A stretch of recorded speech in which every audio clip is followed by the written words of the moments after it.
विद्या और ज्ञान की प्राप्ति के लिए भगवान शिव की उपदेश देने वाली मूर्ति का पूजन करें। खासकर स्टूडेंट्स को करना है। जी हाँ, मन भावन जीवन साथी पाने और सुखी दाम्पत्य जीवन के लिए भगवान शिव की अर्धनारेश्वर मूर्ति का पूजन करें। मूर्ति या फोटो एक ही बात है। सुखी जीवन की इच्छा करने वाले माता पार्वती सहित नृत्य करते हुए हजारों भुजाओं वाले भगवान शिव की मूर्ति या फोटो का पूजन करें। संतानहीन दंपत्ति माता पार्वती और भगवान शिव की बैल पर बैठी हुई मूर्ति का पूजन करें। जल्दी आपके आंगन में किलकारियां गूंजेंगी, लेकिन हाँ, डॉक्टर को दिखाते रहें। शोहरत पाने के चाहने वाले लोग नंदी और माता पार्वती के साथ सभी गणों से घिरे हुए भगवान शिव की मूर्ति या फोटो का पूजन करें। पापों से मुक्ति पाने के लिए हाथ में धनुष बाण लिए हुए रथ पर बैठे हुए भगवान शिव की मूर्ति का पूजन करें। सुख सुविधा संपन्न जीवन साथी के लिए, खुशियों के लिए कार्तिकेय भगवान के साथ शिवजी पार्वती जी की मूर्ति का पूजन करें या फोटो का। धनवान बनने के लिए 4 हाथ 3 नेत्रों वाली, गले में सांप और हाथ में कपाल धारण किए हुए भगवान शिव की मूर्ति या फोटो का पूजन करें।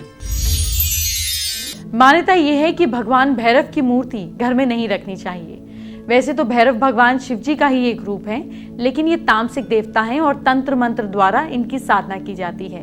इसीलिए इनकी घर के मंदिर में पूजा करने से बचना चाहिए। भगवान शिव का ही एक रूप है नटराज। वास्तुशास्त्र के अनुसार नटराज रूप वाली भगवान शिव की प्रतिमा भी घर में नहीं होनी चाहिए। इसका कारण ये है कि नटराज रूप में शिव तांडव करते हैं, इसीलिए इन्हें घर में ना लाएं। नटराज की मूर्ति को घर में लगा लेंगे तो आपके घर में भी तांडव जैसे दृश्य ही होंगे। ग्रह शांति के लिए आपको घर में शनि की पूजा अर्चना तो की जाती है, लेकिन वास्तु शास्त्र के अनुसार शनि की मूर्ति घर में नहीं लानी चाहिए। राहु केतु की पूजा की सलाह तो दी जाती है, लेकिन इनकी मूर्ति को घर में लाना वास्तु शास्त्र में शुभ नहीं माना जाता। वास्तु शास्त्र के अनुसार घर में मंदिर में भगवान की सिर्फ सौम्य रूप वाली मूर्तियां ही होनी चाहिए। ऐसे में माँ दुर्गा की, माँ कालरात्रि की स्वरूप वाली मूर्ति भी घर में या फोटो घर में नहीं रखनी चाहिए। लेकिन ये मान्यता का एक पक्ष है। अगर कोई इनको घर में रखना चाहता है तो घर के पास के पुरोहित से सलाह ले। कोई भी भगवान किसी भी भक्त का कभी भी नुकसान नहीं करते हैं। हिंदू धर्म में शंख को बहुत ही पवित्र माना जाता है और पूजा के लगभग सभी कामों में शंख का प्रयोग होता है, लेकिन शिवलिंग पर शंख से जल नहीं चढ़ाना चाहिए। ऐसा करना मना किया जाता है।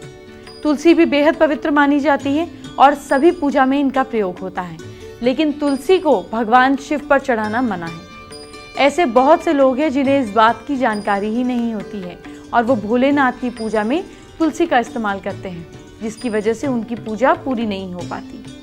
ऐसे कई धार्मिक काम हैं जिसमें हल्दी के बिना वो पूर्ण नहीं माने जाते, लेकिन भगवान शिव को हल्दी अर्पित नहीं की जाती।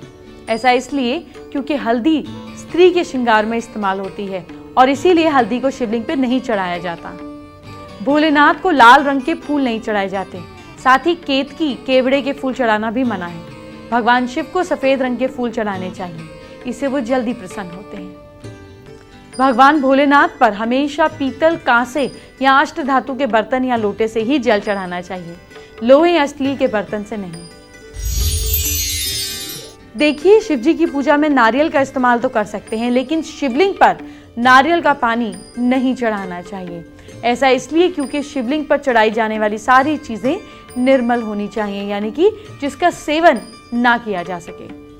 सिंदूर या कुमकुम महिलाएं अपने पति की लंबी उम्र के लिए लगाती हैं।